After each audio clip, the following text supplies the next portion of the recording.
ये तुम लोग को नहीं चलाना? नहीं चलाना? अरे इतनी सर्दी तो नहीं आ गई। जल्दी मत रखना।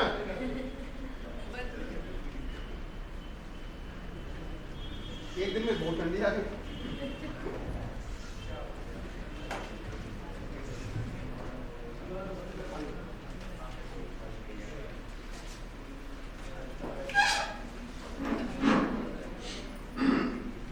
हम लोग का टॉपिक शुरू हुआ था सिलॉन, याद है? बहुत आवश्यक टॉपिक है।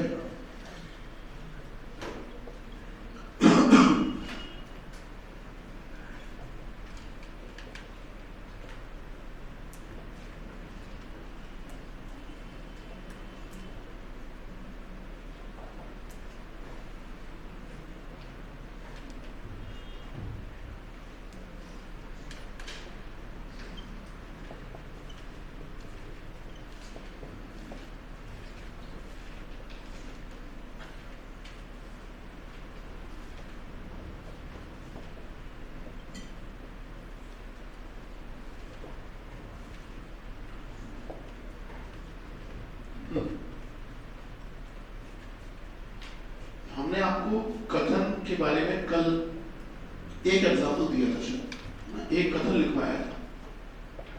देखिए, कुल मिला के आपको इस पूरे चैप्टर में 4 प्रकार के कथन मिलेंगे, केवल 4 प्रकार के। 4 प्रकार के कथन कौन कौन से मिलेंगे, आइए देखते हैं। पहला, कुछ भी क्यों है।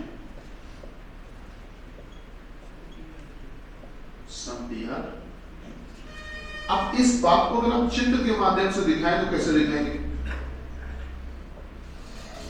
ये भी बनाते चलिएगा आपके साथ।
जैसे हमने ये डिजाइन हम बना रहे बेटा, ये भी आप बनाइएगा, ठीक है? आप इस डिजाइन को भी बनाइएगा।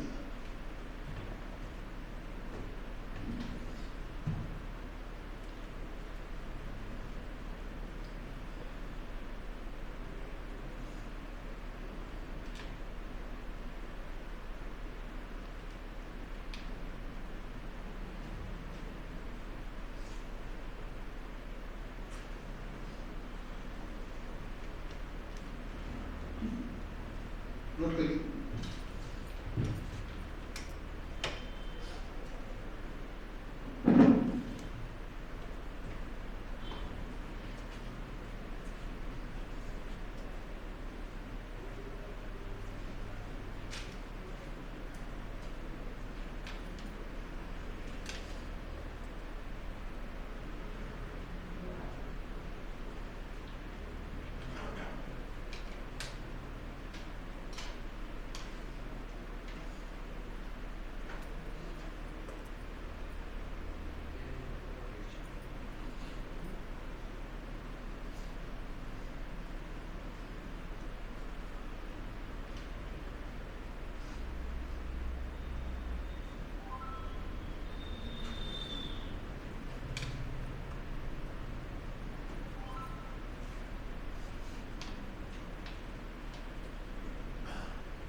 हमने डायग्राम बनाया, दरअसल है क्या, ये अपनी बात को दर्शाने का एक तरीका है।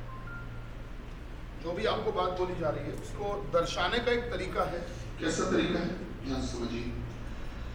पहले तो आप ये समझ लीजिए कि आपसे जो भी कहा जाता है आप उस बात को कितने तरीके से समझते हो, कितने तरीके से समझते हो। आप लोगों ने एक मूवी देखी होगी बाजीराव मस्तानी, किसने किसने देखी, हाथ उठाओ। एक दो, अरे बाकी नहीं देखी है, तुम लोग बड़े सीधे इंसान हो। अच्छा खैर कोई बात नहीं, दो लोगों ने केवल देखी तो कोई खास मतलब नहीं है। उसमें एक मूवमेंट आता है मोर के पंख वाला, है ना, तो कोई फायदा नहीं होगा उसमें, बाकी लोगों ने देखी नहीं। बाकी मैं समझा देता हूँ। अच्छा देखो, उसमें घटना घटती है, घटना क्या घटती वो सुनो। उस मूवी में घटना ये घटती है कि पेशवा का एक पद होता है, उस पद के लिए नियुक्ति होनी होती है, तो उसके लिए टेस्ट हो रहा होता है, परीक्षण हो रहा होता है। तो जो रणवीर सिंह हीरो हैं उनको कहा जाता है कि आपका भी परीक्षण है, आप धनुष बाण चला के और अपना परिचय दीजिए कि आप कितने योग्य हैं इस पद के लिए। तो एक मिट्टी का एक छोटा सा ढेर बनाया जाता है, उसमें एक मोर का पंख गाड़ा जाता है आधा अंदर, और उनसे कहा जाता है कि दूर खड़े होकर कि अब आप निशाना लगाओ इस मोर के पंख पे और धनुष बाण से। ऐसा इसलिए कहा जाता है कि मोर का पंख बहुत सेंसिटिव होता है, सबसे ज्यादा इस दुनिया में कोई सेंसिटिव होता है तो मोर का पंख है। ऐसा क्यों कहा गया? मोर के पंख में जो ऊपर उसकी बनावट होती है, उसमें जो पंख वाला हिस्सा होता है, उसके रेशे इतने बारीक होते हैं कि अगर दूर भी कहीं हवा चलेगी तो वो तुरंत हिलने लगते हैं। समझ रहे हैं? ये विशेषता होती है। तो मोर का पंख गाड़कर ही निशाना क्यों लगवाया? कौवे का पंख लगा देते, किसी और पक्षी का लगा देते, मोर का ही क्यों लगाया? क्योंकि वो इसलिए लगाया, इसके पीछे एक प्लानिंग थी। जब मोर के पंख में निशाना लगाएंगे तो जब तीर जोर से आएगा स्पीड से, तो जैसे ही पास पहुंचेगा तो हवा डिस्टर्ब होगी, आसपास जो हवा सराउंडिंग में है वो डिस्टर्ब होगी, तो मोर का पंख हिलेगा, तो कितना भी ये निशाना लगाए वो डिस्टर्ब होगा ही होगा, निशाना भटकेगा ही। इसलिए ये प्रोसेस किया गया। खैर, तो जब ये किया गया तो रणवीर सिंह से कहा कि मोर के पंख में निशाना लगाइए और ऐसा निशाना लगाइए कि बीच से टूट जाए, दो हिस्सों में बट जाए, अलग हो जाए। उन्होंने निशाना लगाया, निशाना लगाया तो जो तीर था वो मिट्टी के ढेर में जाके लगा, मिट्टी के ढेर में अंदर घुस गया तीर, मोर के पंख में नहीं लगा। मोर का पंख वैसे ही खड़ा जैसा लगा हुआ था। तो जग हंसाई होने लगी, लोग हंसने लगे। ये हुआ कि भाई आप तो जो कहा था वो नहीं कर पाए, मोर का पंख तो वैसे ही अभी सलामत है। तो बोले कि आपने जो हमसे कथन कहा था वो कथन हमने पूरा कर दिया है। बोले कैसे? बोले अब आप एक काम करिए, इस मोर के पंख को हटाइए, मिट्टी का जो ढेर है उसको छानिए, आपको उसके अंदर मोर के पंख के टुकड़े दो मिलेंगे। आपने ये तो नहीं कहा था कि मोर का पंख ऊपर से तोड़ो, ये तो नहीं कहा था। आपने कहा था मोर का पंख दो हिस्सों में बंटना चाहिए, तो हम चाहे ऊपर से दो हिस्से करें चाहे नीचे से करें। उन्होंने क्या किया, तो जो नीचे की लकड़ी वाला उसका टाइट हिस्सा था, अब हवा कितनी भी चले वो हिस्सा तो नहीं डगमगाएगा, तो इसीलिए उन्होंने निशाना लगाया नीचे। वहां से मोर का पंख दो हिस्सों में टूट गया, एक टुकड़ा अलग एक अलग। क्या मेरी बात समझ रहे हैं? कथन में जो कहा जाए वो पूरा होना चाहिए, कैसे हो वो आपकी इच्छा है। तो कथन में जो बोला गया वो बात पूरी हुई है। मैंने आपसे कहा कि आप सभी लोग यहाँ से जब जाएंगे अभी, तो आप सब लोग को इस कोचिंग से बाहर जाके आप सभी को 9 नंबर क्रॉसिंग जाना है। 9 नंबर क्रॉसिंग जानते हैं? पता है? इधर जो क्रॉसिंग पड़ती है दैट इज 9 नंबर क्रॉसिंग, वहां जाना है। तो हमने कहा सभी लोग बाहर जाओ और 9 नंबर क्रॉसिंग पहुंचो। तो आप में से कुछ लोगों ने क्या किया, यहाँ से बाहर निकले और ठीक बाहर निकलते जो रोड है सीधे चले गए 9 नंबर क्रॉसिंग। कुछ लोगों ने क्या किया, वो यहाँ से बाहर निकले, छपेड़ा पुलिया चौराहा पहुंचे। छपेड़ा बीच में पड़ता है, मालूम है? छपेड़ा पुलिया चौराहे से राइट मुड़ गए दाईं तरफ, वो पहुंच गए देवकी टॉकीज वाले चौराहे, गोल चौराहे पे। वहां से वो मुड़ गए लेफ्ट रेव मोती की तरफ, रावलपुर क्रॉसिंग। वहां क्रॉसिंग पार की, रोड की उस तरफ चले गए क्रॉसिंग पार करके, और उस रोड से चलते चलते 9 नंबर क्रॉसिंग आ गए। बताओ उन्होंने मेरी बात पूरी की कि नहीं की? मेरी शर्त तो यही थी ना कि 9 नंबर क्रॉसिंग पहुंचे भी नहीं पहुंचे। कुछ लोगों ने क्या किया, वो यहाँ से बाहर निकले और चले गए नमक फैक्ट्री चौराहे, या बगल में चौराहा है नमक फैक्ट्री, वहां गए। नमक फैक्ट्री चौराहे जाने के बाद वो वहां से उन्होंने ऑटो रिक्शा जो भी है वो लेकर पहुंच गए विजयनगर चौराहे। विजयनगर चौराहे पहुंचने के बाद उन्होंने क्या किया, वहां से ऑटो या रिक्शा जो भी है वो लेकर पहुंच गए वो घंटाघर रेलवे स्टेशन। वहां से उन्होंने फ्लाइट पकड़ी, दिल्ली चले गए। सुनने में बड़ा अजीब लग रहा होगा, दिल्ली चले गए, दिल्ली पहुंचे, दिल्ली में उन्होंने ट्रेन की, और एक ट्रेन ऐसी कि आपको पता होगा कि कुछ दिल्ली वाली ट्रेनें ऐसी हैं जो इस रूट से भी आती है। उन्होंने कालिंदी वगैरह सुना भी होगा आपने, तो उन्होंने ट्रेन पकड़ी और इस रूट वाली ट्रेन से आए, और जैसे ही 9 नंबर क्रॉसिंग आया उन्होंने चेन पुलिंग कर दी, कोई स्टेशन तो है नहीं, चेन पुलिंग कर दी, ट्रेन रुकी, वो उतर गए। बताओ कथन पूरा हुआ कि नहीं हुआ? मैंने क्या कहा था, 9 नंबर क्रॉसिंग पहुंचो, पहुंचे कि नहीं पहुंचे? कहीं से भी जाए कुल मिला के मकसद पूरा हुआ। तो आपको बता दें, आप अपनी सोच को जितना मर्जी उतना दूर तक ले जा सकते हैं, बट हम लोगों के दिमाग में जो पहली सोच आती है वो कौन सी आती है? गुरुजी बाहर निकलो, रास्ता है तो सीधा, कहां अब इधर उधर टहल लो दिल्ली हुई। बस वो रास्ता हमारे जहन में आता नहीं, पर संभव है कि नहीं?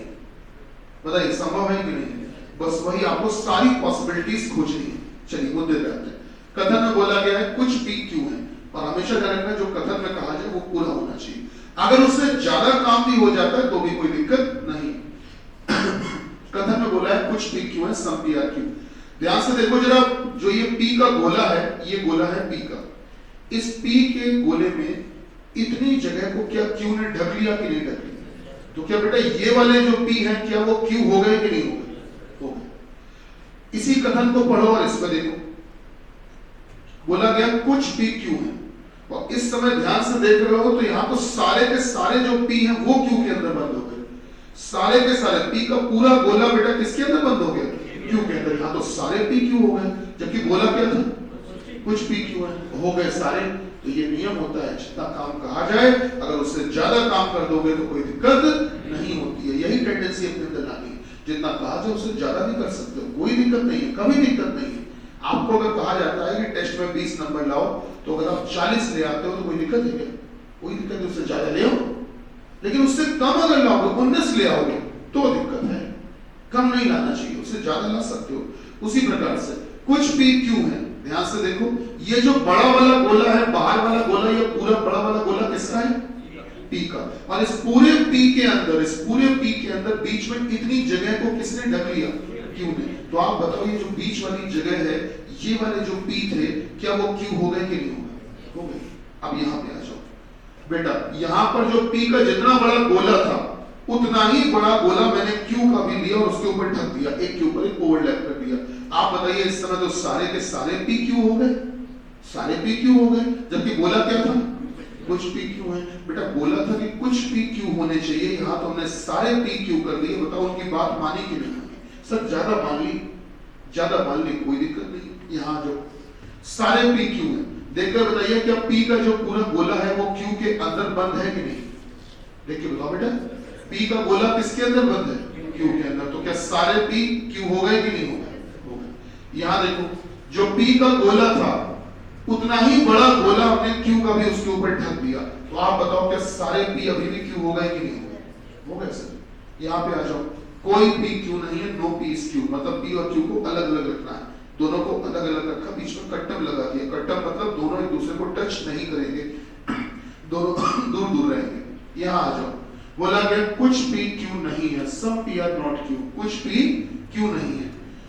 इस समय अगर आप देखोगे तो ये जो पी वाला गोला था, इसका कुछ हिस्सा, ये वाला हिस्सा तो क्यू के अंदर चला गया, लेकिन ये जो हमने लाइनें बनाई है, जो इधर वाला बचा हिस्सा है बेटा, ये जो बचा हुआ शेडेड पोर्शन है, डार्क पोर्शन है, ये जो लाइनें बनाई है, ये वाला हिस्सा तो देखो अलग है कि नहीं? क्या ये क्यू से अलग है कि नहीं बेटा? तो ये वाले पी हैं, ये वाले पी ऐसे हैं जो कि क्यू नहीं है। क्या मेरी बात समझ रहे? कथन में क्या मांगा था आपसे? कुछ भी क्यू नहीं है। तो इस समय कुछ पी ये वाले पी हैं जो कि क्यू नहीं है। जो कथन में कहा जाए वो आपको ढूंढना है, आपको लक्ष्य आपको वही है, तो कथन में जो आपसे कहा जाए वो देखना चाहिए। फिर देखो कुछ भी क्यू नहीं। इस समय अगर गौर करोगे तो ये जो बड़ा वाला गोला है, बड़ा वाला गोला, ये किसका है? पूरा पी का। और इस पूरे बड़े वाले गोले के अंदर बीच में कितनी जगह को किसने ढक लिया? क्यू ने कैप्चर कर लिया, क्यू ने ढक लिया। तो क्यू ने ढक लिया तो बाकी की ये जगह भी बच भी तो गई होगी। इसको किनारे किनारे वाली जगह को कौन नहीं ढक पाया? क्यू नहीं ढक पाया। तो ये वाले पी बच गए, ये वाले पी बच गए जो कि क्यू नहीं हो पाए। बीच वाले पी तो हो गए क्यू, लेकिन जो किनारे किनारे वाले पी हैं वो क्यू नहीं है। यही तो मांगा कुछ भी क्यों नहीं। इस चित्र में हमको दिख रहा है कुछ भी क्यों नहीं।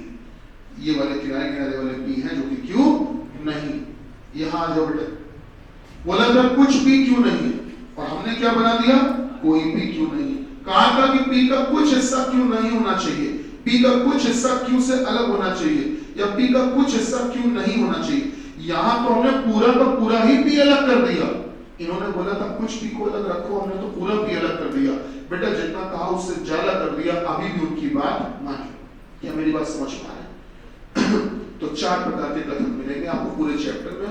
इन कथनों को दिखाने के लिए चित्र ये बनते हैं। अच्छा, होता क्या है कि as a normal human being हम लोग जो है, हमारी सोच बहुत दूर तक नहीं जाती, हम लोग थोड़ी दूर तक सोच पाते हैं। तो हम लोगों के मन में जैसे ही कथन आता है तो बस पहले ही चित्र आता है, यही चित्र आएगा, बाकी आएंगे नहीं। हम सोचते भी नहीं कि ये सब भी संभव है। जैसे ही कथन बोला गया हमारे दिमाग में यही चित्र आएगा, जबकि संभव और भी है। हमारे दिमाग में केवल एक ही चित्र आएगा, जबकि संभव और भी है। मेरी बात समझ रहे हैं? तो सारी संभावनाएं आपको सोच के चलिए। हेडिंग डालिए निष्कर्ष, हेडिंग डालिए निष्कर्ष, निष्कर्ष, निष्कर्ष। नीचे लिखिएगा फर्स्ट, पहला, पहला, पहला लिखिएगा निश्चित निष्कर्ष। पहला लिखिएगा निश्चित निष्कर्ष। भैया लिख लेंगे निश्चित निष्कर्ष, लिखिए निश्चित निष्कर्ष, ठीक है।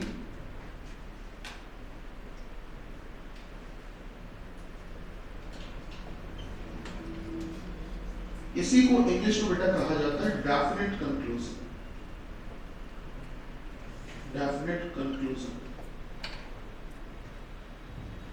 ये हेडिंग डाली हमने, अब इसमें लिखना शुरू करो। यदि दिए गए निष्कर्ष में, यदि दिए गए निष्कर्ष में,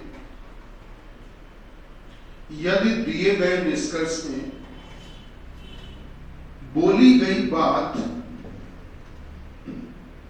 दिए गए निष्कर्ष में बोली गई बात पूर्णतः, पूर्णतः, पूर्णतः निश्चित होती है, पूर्णतः निश्चित होती है,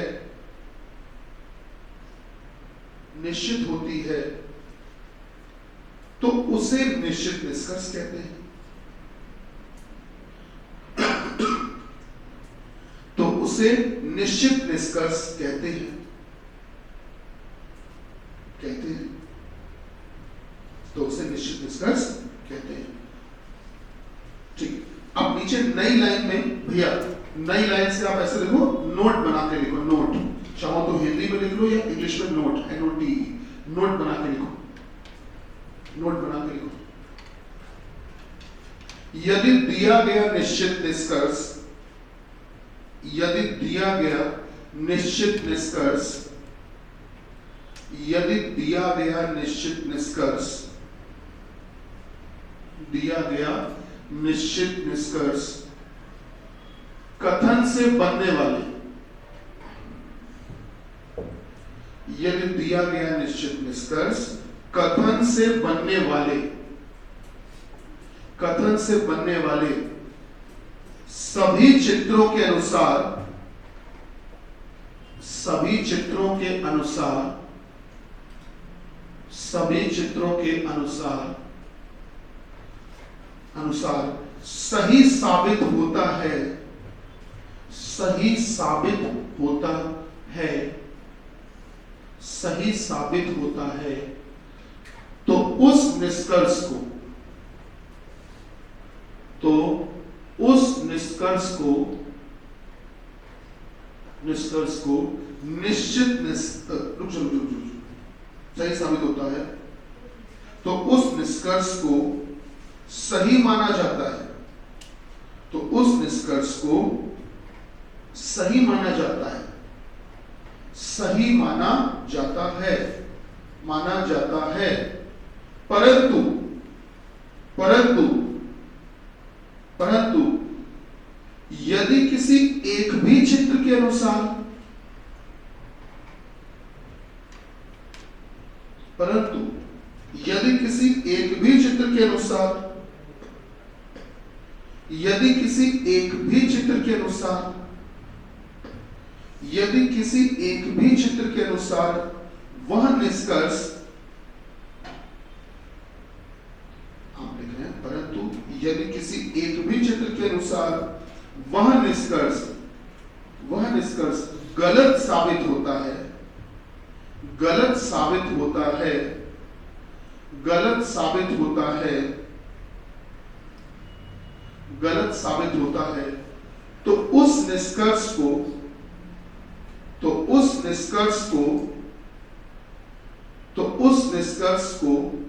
गलत माना जाता है, तो उस निष्कर्ष को गलत माना जाता है, तो उस निष्कर्ष को गलत माना जाता है। बेटा लिखा? ठीक है, आप नीचे लिखिए एग्जाम्पल कि भाई ये जो हम लोग कहानी लिखते चले आ रहे, इस कहानी का अभिप्राय क्या है, मतलब क्या है।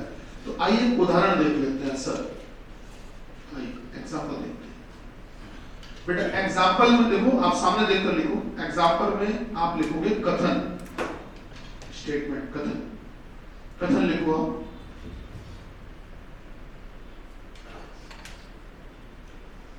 कुछ हिंदी मैथ्स हैं, कुछ हिंदी मैथ्स हैं।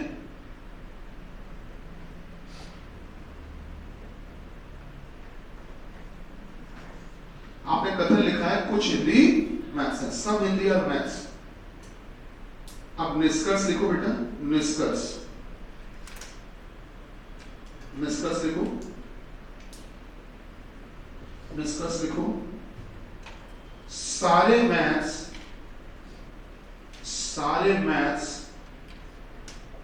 हिंदी हैं, सारे मैथ्स हिंदी हैं। बेटा सामने देखकर लिखो, सारे मैथ्स हिंदी हैं, सारे मैथ्स हिंदी हैं। लिखिएगा सारे मैथ्स हिंदी हैं। भैया लिखा? ठीक है, सारे मैथ्स हिंदी है। अब करना क्या है, कथन दे दिया, निष्कर्ष दे दिया। अब पेपर में क्वेश्चन आते हैं तो ऐसे आते हैं, कथन निष्कर्ष आएगा और आपको ये पता करना होता है कि निष्कर्ष जो दिया गया वो सही है कि गलत है, वेदर इट इज ट्रू और फॉल्स। ये पता करना है कि सही है कि गलत है। पता कैसे चलेगा? पता करने का सीधा सा तरीका होता है, ध्यान दीजिएगा बेटा। सीधा सा तरीका है कि आपको जो कथन दिया गया है, आप इस कथन को चित्र के माध्यम से दिखाओ, चित्र के माध्यम से। आइए इस कथन के लिए चित्र बनाते हैं। कैसे कैसे चित्र बन सकते हैं? पहला बेटा हमने ये बनाया हिंदी, ये बनाया मैथ्स। देखकर बताओ कुछ हिंदी मैथ्स इस चित्र में दिख रहा है? अच्छा, दूसरा एक और चित्र बनाते हैं। देखिए, एक हमने बनाया, ये बड़ा वाला गोला है हिंदी और ये अंदर वाला गोला है मैथ्स। आप देखकर बताओ, ये जो बड़ा वाला गोला है, इसके अंदर की जो पूरी जगह है, ये पूरी जगह किसकी थी? हिंदी की। पूरा ऑक्यूपाइड एरिया, ये जो पूरी जगह थी, ये बेटा किसकी थी? हिंदी की। और इस पूरे हिंदी के अंदर बीच में इतनी जगह को किसने ढक लिया? मैथ्स ने ढक लिया। तो आप मुझे बताओ बेटा, क्या कुछ हिंदी मैथ्स हो गए कि नहीं हो गए? हो गए सर, जो कहा तो वो तो अभी भी चित्र में हो रहा है। अच्छा, इसी कथन को दिखाने के लिए एक चित्र हमारे मन में और आया कि सर एक और भी तो सोच सकते हो आप कि आपने क्या किया, एक बड़ा गोला बनाया ये और एक बड़ा गोला बनाया ये। अंदर वाला है हिंदी और बाहर वाला है मैथ्स। कथन में क्या कहा था बेटा? कथन क्या था? कुछ हिंदी मैथ्स है, तो कुछ हिंदी मैथ्स है। बोला था कुछ हिंदी मैथ्स है और हमने तो सारे हिंदी मैथ्स कर दिए। बोला क्या था? कुछ हिंदी मैथ्स है और हमने क्या कर दिए? सारे हिंदी मैथ्स कर दिए। बताओ अभी भी उनकी बात मानी कि नहीं मानी? सर ज्यादा मान ली, पर ज्यादा मान सकते हो, कोई दिक्कत नहीं। कम नहीं मानना, ज्यादा मान लेना, कोई दिक्कत नहीं। सर ये चित्र भी हमारे कथन के हिसाब से बनेगा। अच्छा, और देखो कौन कौन से बन सकते हैं, एक और बना देते हैं। एक चित्र हमारे मन में और आया कि सर एक अगर हम एक काम करें, एक गोला बनाए, इसका नाम रख दें हिंदी और उसके ठीक ऊपर एक गोला और ढक दें, इसी के बराबर आकार का एक गोला और कवर कर दें, ढक दें, और वो है मैथ्स। मतलब दोनों गोले एक दूसरे के बराबर बराबर आकार के हैं, मतलब इज इक्वल टू इसीलिए लगाया जाता है। इज इक्वल टू लगाने का पर्पस यही होता है कि दोनों ही सर्कल एक दूसरे के बराबर आकार के, मतलब दोनों की सर्कमफ्रेंस, दोनों की परिधि बराबर होती है। Hindi is equal to maths. तो भैया सामने देखो, पीछे देखो बेटा, हिंदी का जो गोला है वो पूरा किससे ढक गया? मैथ से। बोला क्या था? कुछ हिंदी मैथ। यहाँ क्या हो गए? सारे हिंदी मैथ्स हो गए। क्या अभी भी बात मानी कि नहीं? अभी भी बात मानी।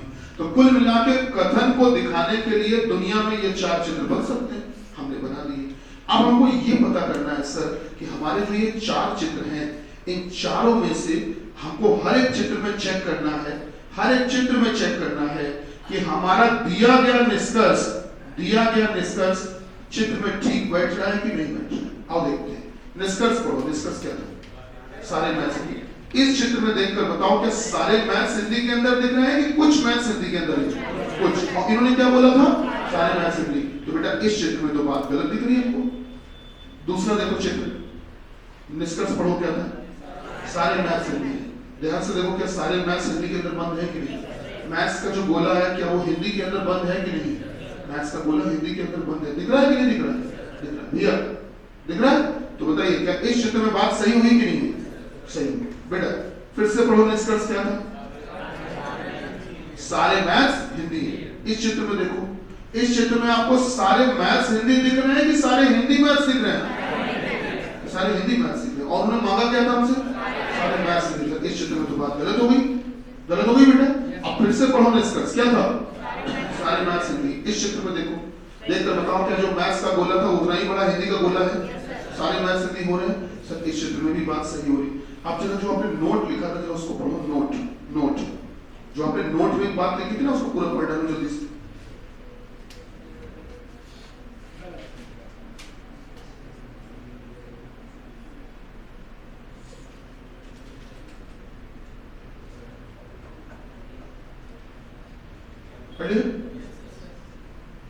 पढ़ लिया आपने? अब आप लोगों के हिसाब से इस निष्कर्ष का फैसला आप लोग सुनाओ। इस पर हम सही का निशान लगाएं कि गलत का निशान लगाएं? हाँ भाई, गलत का लगाएं, क्योंकि आपने यही पढ़ा है अपनी कॉपी में बेटा भी कि अगर किसी एक भी चित्र में गलत तो गलत। तो यहाँ तो दो चित्रों में गलत हो रहा है ना बेटा। इस चित्र के मुताबिक भी गलत, नहीं सॉरी, इसके मुताबिक भी गलत, इसके मुताबिक भी गलत, और एक के मुताबिक भी गलत, तो फिर तो गलत ही है सर। ये निष्कर्ष हो गया गलत। नोट कर लिया? ठीक है। निष्कर्ष के आगे भी कट्टम लगा देना, ये निष्कर्ष गलत हुआ। यही पेपर में पता करना होता है कि दिया गया निष्कर्ष सही है कि गलत है। अब अगला लिखो, हेडिंग डालो बेटा। अगली हेडिंग डालिएगा अनिश्चित निष्कर्ष। दो ही तरह के निष्कर्ष होते हैं, एक निश्चित और एक अनिश्चित। अगली हेडिंग डालो अनिश्चित निष्कर्ष। अनिश्चित निष्कर्ष इंग्लिश में इसको कहते हैं इनडेफिनिट कंक्लूजन। इंग्लिश में इसको कहते हैं इनडेफिनिट कंक्लूजन। ठीक भैया, पहले तो ये बताओ, इसको हटा दें, ये हटा दें। ठीक, तो आपने क्या हेडिंग डाली है? अनिश्चित निष्कर्ष या इनडेफिनिट कंक्लूजन। ठीक है, लिखो इसमें, लिखो। यदि दिए गए निष्कर्ष, यदि दिए गए निष्कर्ष बेटा, यदि दिए गए निष्कर्ष में, यदि दिए गए निष्कर्ष में, यदि दिए गए निष्कर्ष में बोली गई बात, यदि दिए गए निष्कर्ष में बोली गई बात, आप लिख रहे हैं बेटा कि यदि दिए गए निष्कर्ष में बोली गई बात, दिए गए निष्कर्ष में बोली गई बात अनिश्चित होती है, अनिश्चित होती है, अनिश्चित होती है, तो उसे अनिश्चित निष्कर्ष कहते हैं। तो उसे अनिश्चित निष्कर्ष कहते हैं। तो उसे अनिश्चित निष्कर्ष कहते हैं, कहते हैं, कहते हैं, कहते हैं। अब नीचे नोट बना के लिखो, नोट, नोट बना के, नोट हेडिंग डालिए नोट। बोले भैया, नोट बना के लिखिए। यदि दिया गया अनिश्चित निष्कर्ष, लिखिएगा बेटा, यदि दिया गया अनिश्चित निष्कर्ष, यदि दिया गया अनिश्चित निष्कर्ष, यदि दिया गया अनिश्चित निष्कर्ष, दिया गया अनिश्चित निष्कर्ष कथन से बनने वाले, कथन से बनने वाले, बनने वाले सभी चित्रों में से, कथन से बनने वाले सभी चित्रों में से, सभी चित्रों में से किसी एक भी चित्र के में, किसी एक भी चित्र में, किसी एक भी चित्र में, किसी एक भी चित्र में सही साबित हो जाता है, किसी एक भी चित्र में सही साबित हो जाता है, किसी एक भी चित्र में सही साबित हो जाता है, तो उस निष्कर्ष को सही माना जाता है, तो उस निष्कर्ष को सही माना जाता है।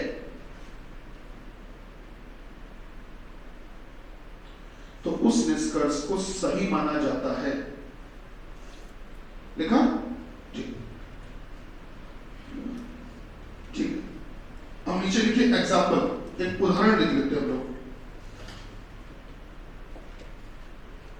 बेटा उदाहरण में आप लिखेंगे कथन, कथन लिखिए, कथन लिखिएगा, आप कथन लिखेंगे बेटा। कथन है कि कुछ कानपुर आगरा नहीं है, कुछ कानपुर आगरा नहीं है, कुछ कानपुर आगरा नहीं है, कुछ कानपुर आगरा नहीं है। बेटा लिखा? ठीक। अब लिखो निष्कर्ष, निष्कर्ष कंक्लूजन, निष्कर्ष लिखो बेटा। सारे आगरा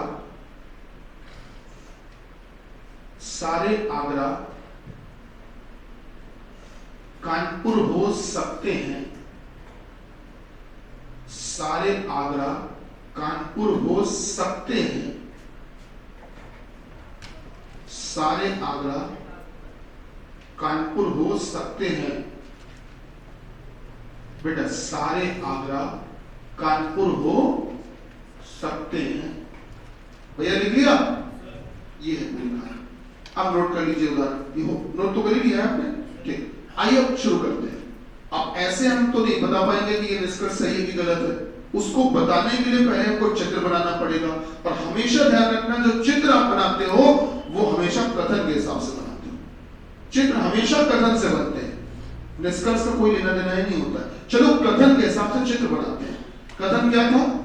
कुछ कानपुर आगरा नहीं। अब इसको आप कैसे कैसे चित्र से दिखा सकते हो? पहला चित्र देखो, पहला चित्र हमारे दिमाग में आया वो ये आया, this is Kanpur and this is Agra.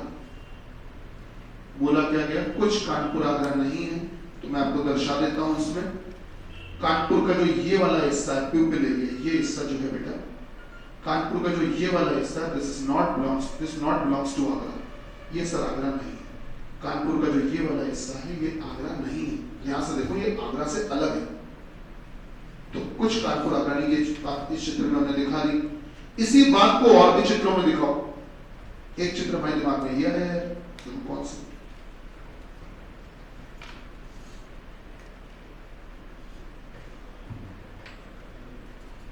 ये है कानपुर, और बेटा ये बीच में जो गोला है ये है आगरा। इस समय अगर ध्यान से देखो तो पूरा जो ये बड़ा वाला गोला है, पूरा बड़ा गोला, ये पूरा बड़ा गोला किसका है? ये पूरा बड़े गोले के अंदर ये पूरा ऑक्यूपाइड है, ये पूरी जगह बेटा किसकी है? कानपुर की। और इस पूरे कानपुर के अंदर बीच में इतनी जगह को किसने ढक लिया? आगरा ने ढक लिया, बिल्कुल ढक लिया। तो बेटा अगर इतनी जगह को ढक लिया तो बाकी ये जगह भी बच भी तो गई, किनारे किनारे वाली ये जगह बच गई है कानपुर की। इसको नहीं ढक पाया आगरा। तो बताओ क्या ये किनारे किनारे वाले कानपुर हैं जो आगरा नहीं हो पाए हैं? तो कुछ कानपुर आगरा नहीं है, बात इसमें भी हमने चित्र में दिखा दी। अब इसी बात को दिखाने के लिए एक चित्र हम अपने मन में और सोच रहे हैं, एक चित्र मेरे मन में और चल रहा है कि अगर हम ये कर दें, ये बेटा कानपुर और ये है आगरा। दोनों को बिल्कुल दूर दूर कर दिया। अब बताओ कथन क्या था? कथन पढ़ो। कथन कुछ कानपुर आगरा नहीं, बोला था कुछ कानपुर आगरा नहीं है बेटा। यहाँ तो हमने पूरे के पूरे कानपुर आगरा से अलग कर दिए। इन्होंने बोला था कुछ कानपुर को आगरा से अलग करना, हमने तो पूरे अलग कर दिए। बताओ उनकी बात अभी भी मानी कि नहीं मानी? ज्यादा मान ली, बल्कि तो ज्यादा मान ली, कोई दिक्कत नहीं है। बात समझ पा रहे? तो हमको जितने चित्र लग रहे थे हमने वो सारे बना दिए। अब चलिए निष्कर्ष को चेक करते हैं कि सही है कि गलत है। तो अब आप निष्कर्ष को हर एक चित्र में चेक करोगे। चलो पहले चित्र में तो निष्कर्ष क्या था? पढ़िए जरा निष्कर्ष। सारे आगरा कानपुर हो सकते हैं। देखकर बताओ क्या इसमें सारे आगरा कानपुर के अंदर बंद है कि कुछ आगरा बंद है? इन्होंने बोला था सारे आगरा कानपुर के अंदर होने चाहिए। सर इसमें तो नहीं हो रहा है, गलत है। बताओ पढ़ो फिर से, क्या था निष्कर्ष? सारे आगरा कानपुर हो सकते हैं। देख के बताओ कि आगरा का पूरा गोला कानपुर के अंदर बंद है कि नहीं? सर इसमें तो बात सही लग रही है। फिर से पढ़ो बेटा निष्कर्ष, सारे आगरा कानपुर हो सकते हैं। देखकर बताओ कि सारे आगरा कानपुर है या क्या? सर आगरा तो बिल्कुल दूर है कानपुर से। सर इस चित्र में भी बात गलत है। अब पढ़ लो अपना नोट पढ़ लो। नोट पढ़ लो बेटा, नोट में क्या लिखा था पढ़ो जल्दी से, पढ़िए। नोट पढ़ के अपना निर्णय सुनाओ। निर्णय सुनाओ, क्या करें? क्या करें? निष्कर्ष को सही है, लेकिन आपने अपनी कॉपी में यही लिखा है सर कि अगर एक भी चित्र के हिसाब से सही दिख रहा है, एक भी चित्र में सही दिख रहा है तो फिर सही माना जाए। नहीं समझ में आया? ठीक, सिंपल सा तरीका कि आपको कथन के मुताबिक चित्र बनाने हैं और फिर पता करना है कि निष्कर्ष हमारा सही है कि गलत है। सिंपल सा तरीका। ठीक, आपके मन में दुविधा चल सकती है, डाउट रह सकता है कि सर क्या पेपर में इतने सारे चित्र बनवाओगे आप हमसे? मान लो कोई चित्र बनाना भूल गए, हमें इतने नहीं दिमाग में आ रहे, कोई याद नहीं रहा, तो क्या तो मेरा तो सवाल गलत हो जाएगा? ये मन में बात आती है, आनी भी चाहिए। सर इतने सारे चित्र अभी बनवा रहे हैं थोड़ी देर के लिए, अभी हम 2-4 सवाल और लगवाएंगे तो उसमें इतने चित्र हम शुरुआत में बनवाएंगे। लेकिन जैसे जैसे आप 2-4 सवाल लगा लोगे तो इतनी अच्छी प्रैक्टिस में आ जाओगे कि विश्वास मानिए फिर आप केवल एक चित्र बनाओगे, केवल एक, और बाकी चित्र आप अपने मन में सोच लोगे। पेन भी नहीं चलाओगे, ओरल आंसर निकालोगे। क्या मेरी बात समझ रहे हो? चाहे जितना कॉम्प्लिकेटेड क्वेश्चन आ जाए, इवन चाहे आरबीआई ग्रेड पी ऑफिसर का या बैंक पीओ का, एसबीआई बैंक पीओ या आईबीपीएस बैंक पीओ, किसी का भी आ जाए, ठीक है, किसी भी कैटेगरी का सवाल आ जाए, सब में ये नियम काम करते हैं जो आपको मैंने लिखवाया, सभी के लिए। ठीक है, चाहे वो संभावना वाला सवाल हो, चाहे वो बिना संभावना वाला हो, सभी। ठीक, तो चलिए कल की क्लास में मिलते हैं, तो इसको कंटिन्यू करेंगे। और आपसे बस रिक्वेस्ट यही है कि पूरी कहानी आप पढ़ के आइएगा एक बार, ठीक है, अच्छा रिवीजन जरूर करेंगे। अब एक साथ चैप्टर खत्म कर लेते हैं, चैप्टर इसलिए ना, नहीं तो सीक्वेंस खराब हो जाएगा। ठीक है, चैप्टर खत्म कर लेते हैं, ठीक है, कल आप सुबह से आइए। ठीक, ओके, थैंक यू। भारत माता की जय।